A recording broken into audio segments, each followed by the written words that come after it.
I was looking to see if I had some B-reel footage I could put in the background here of me playing the Division Heartland. I was included in 3 or 4 different betas, but as I remember now, they all had NDAs, so I couldn't even record or anything. I guess I could. I guess I can now. I don't know. It's fine. I don't even have the footage anymore. But I was gonna just show that instead of you looking at a website and my beautiful slimming down of my beautiful face. But this is no surprise to me personally. The headline, in case you are just looking at me and haven't even looked at the screen over this way, the Division has canceled. I'm sorry, Ubisoft has canceled the Division Heartland. They're going to move on to bigger opportunities such as X Defiant and Rainbow Six. Now, does this sound familiar? Does this sound a lot like what Microsoft just did?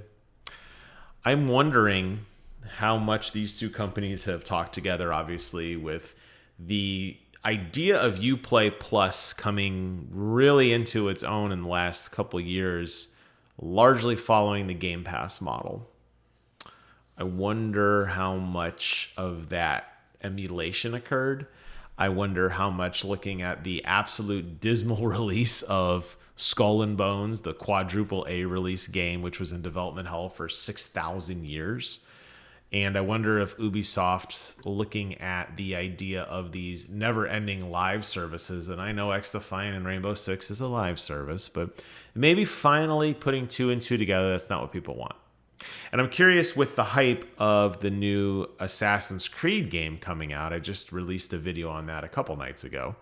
I wonder if they're looking at that metric and saying, wow, okay, the industry is shifting again. And really, even though gamers have been saying for years, we don't want a live service game, maybe they figured it out. I don't know. If none of that theory is true, then we know what is true. At least I know what is true because I played it. It sucked. The Division franchise, Division 1, 2, Warlords, everything they've done has been so good, so amazing. The idea of this world that you have to kind of fight back and the randomized kind of mission process, the way you play, the way you loot, the way the gameplay, for its time, and it's dated now, but for its time was snappy and fun and responsive. It was a great combination of ultra realistic, detailed environments, a cover-based tactical fighting system with lots of opportunity to explore and find materials to upgrade your character, and taking out larger-than-life bosses at times, and taking their materials and building up your character in this great kind of cycle. When I played the Division Heartland, and this was probably, God, it might have been, was it pre-COVID? I don't remember. I remember my desk was over there. I remember this was a long time ago. Rachel was still in the office with me, as a matter of fact, before she moved across the house. God, it's got to be 4 or 5 years we've been talking about this game. It sucked. It didn't have anything that I just told you about. It didn't have that soul, that passion, because you can't really have that in an online game. Look at how the experience of Fallout 4 is compared to Fallout 76. How you loot things, how you interact with the environment, how when you kill an enemy, how they realistically ragdoll die, or the slow motion VAT system, or the way that you're in kind of control of your universe. When you go online, you miss that. When you play World of Warcraft or Guild Wars, when you kill an enemy, there's no ragdoll physics. They just lay down and die.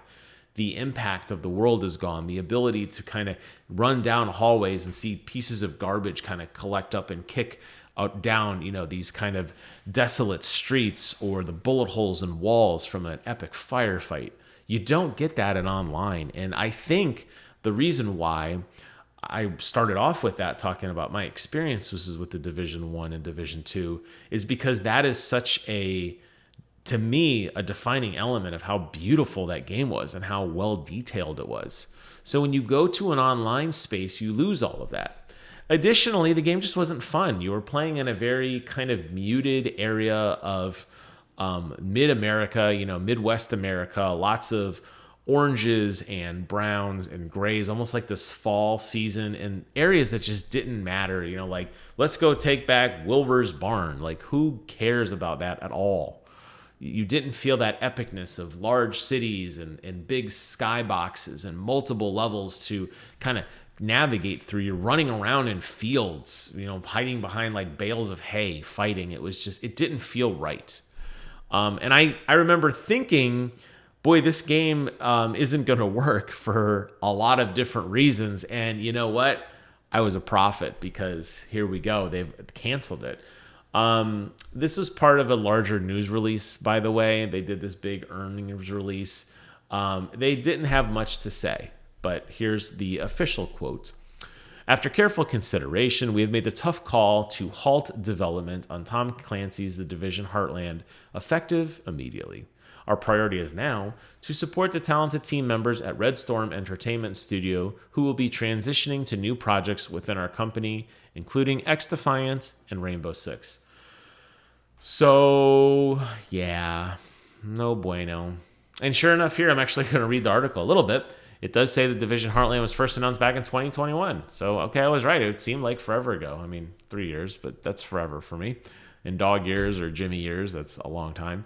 It was being developed by Red Storm, and it was delayed quietly after, you know, it never really amounted to anything.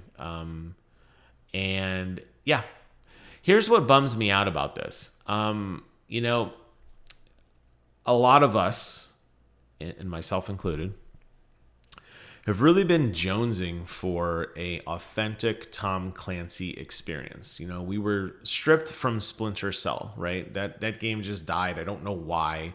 That's the game people wanted, but nope, we wanted to work on The Division Heartland. Ghost Recon came out, and really cool franchise, faded into the nether. That was a long, long time ago. And then, you know, we're just waiting for that like next tactical game. Now, The Division was always more arcadey, especially towards higher difficulties when you're shooting a guy for like 20 minutes and he's slowly whittling down in health, as opposed to like Breakpoint, for example, with the realism mode, where it's like basically a one-shot, one-kill. Of course, they added in robots and everything because, you know, Ubisoft can't get their head out of their ass, but at least it was an attempt. So I'm just sad that we are still missing that pillar of those tactical third-person shooters with lots of good opportunities for loot and realism and risk-reward. I mean, I remember even going back to, you know, some of the previous Ghost Recon games where, you know, we'd have 4-player multiplayer and, you know, we'd all mark a target. Okay, 3, 2, 1, shoot, and everybody would shoot and enemies would die. That was fun. We don't have that anymore. We went to this ultra, you know, cartoon-like, arcadey type Division, which again, still grounded very much in reality, but a lot more in terms of just overall damage and buffs and shooting enemies for an insane amount of time. That's the only thing I had hoped that maybe Heartland could have capitalized on, even though I didn't think it was the right fit for that kind of genre.